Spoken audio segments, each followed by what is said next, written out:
Okay, a wannan bidiyon zan nuna mana yadda za ku buɗe Wiz Exchange. Da farko ya kasance kuna da shi app ɗin na Wiz Exchange, nan ba ku da shi za ku shi Play Store ku ɗauko app ɗin na Wiz Exchange, already yana nan active. Okay, kuma abu na biyu kasance kana da email. Yawwa, sai daga farko in ka shiga cikin Wiz Exchange ɗin naka, ga nan gun da aka sa login and sign up, to nan wajen za ka taɓa. Okay, idan ka taba shi already mun ga gun login ya kawo mu ƙara taba gun sign off.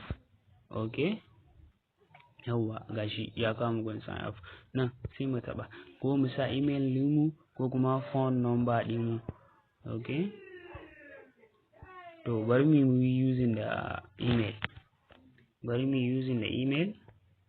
saboda ya fi simple ne. Bari mu using da shi. Kun ga nan na nake sa, to ku kuma already naku ka kusa a wajen. Yawa, okay, in ka saka email ɗinka already kamar haka, sai ka taba next.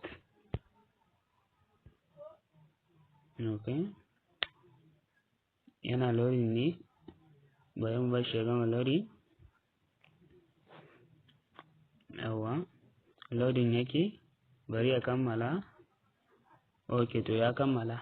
To idan ka muku nan za ku duba hoton da yake a nan saman, menene a wajen na farko da na biyu da na uku, to su za ku taba. To yanzu kun ga na farko ya tsani ɗaya akan ɗaya, kun gan shi, sai ku taba shi haka. Sai wancan na biyun ya tsune kwaya biyu haka, sai mu taba wannan. Shi kuma wancan ya tsotsi ne kwaya uku, gashi nan, sai mu taba okay. Bayan kun gama tattaba su, kun ga verification was successful. Sai mu bar shi ya gama loading, sai taking email din namu, kun ga sun yi taking din, sun ci za su turo mana password a cikin email din namu, Gmail din namu. To okay, to yanzu bari mu jira su turo mana. Okay, sai kai out, ka je already cikin email din naka. Okay, bari mu shiga cikin email din namu mu duba mu ga sun turo mana password din.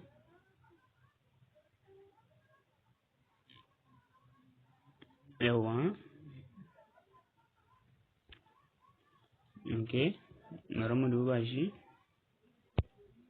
Okay, yawa, kun ga already sun turo mana shi. Bari mu shiga mu dauko password din mu ji mu pasting din shi a can. To kun ga password din nasu sun turo mana. Okay, bari na yi copy din shi. Kun ga na yi copy din nashi, sai na je ciki na ƙara yin pasting nashi. Gani? Okay, nan sun ce sai ta password, amma password ɗin ya kasance H, kuma zan yi hada shi ne da numbers, letters and symbols. Okay, to bari nuna muku yadda za ku yi. Okay, ka seta password ɗinka wanda ba za ka manta da shi ba. Okay, to ni ma bari mu seta nawa.